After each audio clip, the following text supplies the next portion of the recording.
The 3 questions. There was once a king of England, whose name was John. He was a bad king, for he was harsh and cruel to his people, and so long as he could have his own way, he did not care what became of other folks. He was the worst king that England ever had. Now, there was in the town of Canterbury a rich old abbot, who lived in grand style, in a great house called the Abbey. Every day 100 noblemen sat down with him to dine, and 50 brave knights, in fine velvet coats and gold chains, waited upon him at his table. When King John heard of the way in which the abbot lived, he made up his mind to put a stop to it. So he sent for the old man to come and see him. "How now, my good abbot?" he said. "I hear that you keep a far better house than I. How dare you do such a thing? Don't you know that no man in the land ought to live better than the king? And I tell you that no man shall." "O king," said the abbot, "I beg to say that I am spending nothing but what is my own. I hope that you will not think ill of me for making things pleasant for my friends and the brave knights who are with me." "Think ill of you," said the king. "How can I help but think ill of you? All that there is in this broad land is mine by right, and how do you dare to put me to shame by living in grander style than I? One would think that you were trying to be king in my place." "Oh, do not say so," said the abbot, "for I—" "Not another word," cried the king. "Your fault is plain, and unless you can answer me 3 questions, your head shall be cut off, and all your riches shall be mine. I will try to answer them." "O king," said the abbot. "Well, then," said King John, "as I sit here with my crown of gold on my head, you must tell me, to within a day, just how long I shall live. Secondly, you must tell me how soon I shall ride round the whole world. And lastly, you shall tell me what I think." "O king," said the abbot, "these are deep, hard questions, and I cannot answer them just now. But if you will give me 2 weeks to think about them, I will do the best that I can." "2 weeks you shall have," said the king. "But if then you fail to answer me, you shall lose your head, and all your lands shall be mine." The abbot went away very sad, and in great fear. He first rode to Oxford. Here was a great school, called a university, and he wanted to see if any of the wise professors could help him. But they shook their heads and said that there was nothing about King John in any of their books. Then the abbot rode down to Cambridge, where there was another university, but not one of the teachers in that great school could help him. At last, sad and sorrowful, he rode toward home to bid his friends and his brave knights goodbye, for now he had not a week to live. The 3 answers.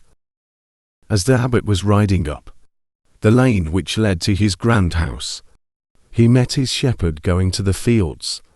"Welcome home, good master," cried the shepherd. "What news do you bring us from great King John?"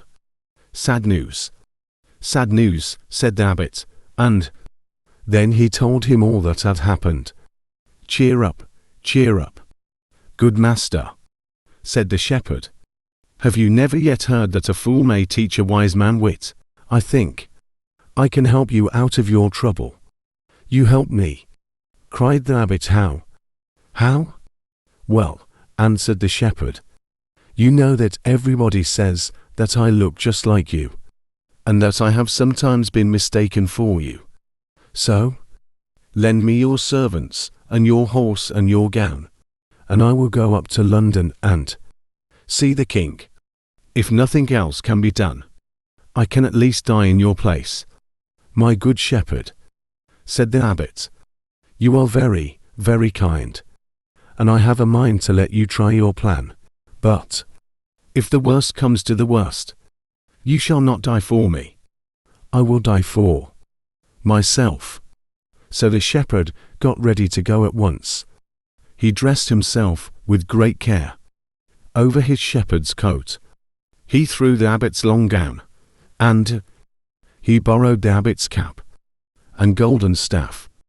When all was ready, no one in the world would have thought that he was not the great man himself.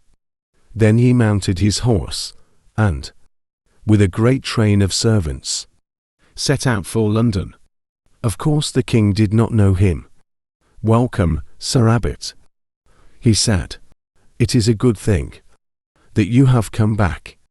But, prompt as you are, if you fail to answer my 3 questions, you shall lose your head. I am ready to answer them. O king, said the shepherd. Indeed, indeed, said the king, and he laughed to himself. Well, then, answer my first question. How long shall I live?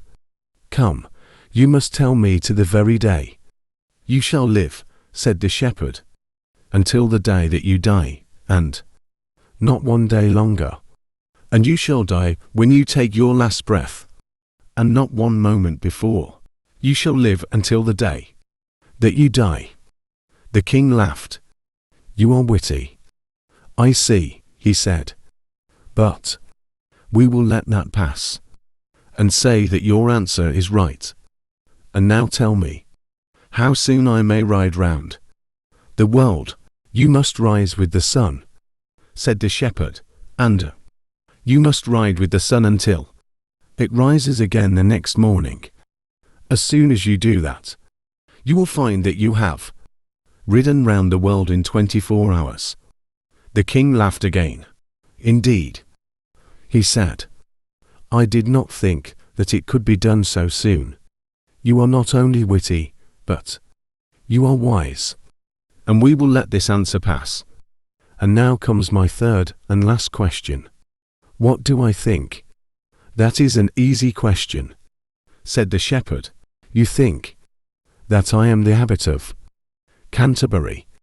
But, to tell you the truth, I am only his poor shepherd, and I have come to beg your pardon for him and for me. And with that, he threw off his long gown. The king laughed loud and long. A merry fellow you are, said he, and you shall be the abbot of Canterbury in your master's place. O king, that cannot be, said the shepherd, for I can neither read nor write. Very well, then, said the king, I will give you something else. To pay you for this merry joke, I will give you 4 pieces of silver every week, as long as you live. And when you get home, you may tell the old abbot that you have brought him a free pardon from King John.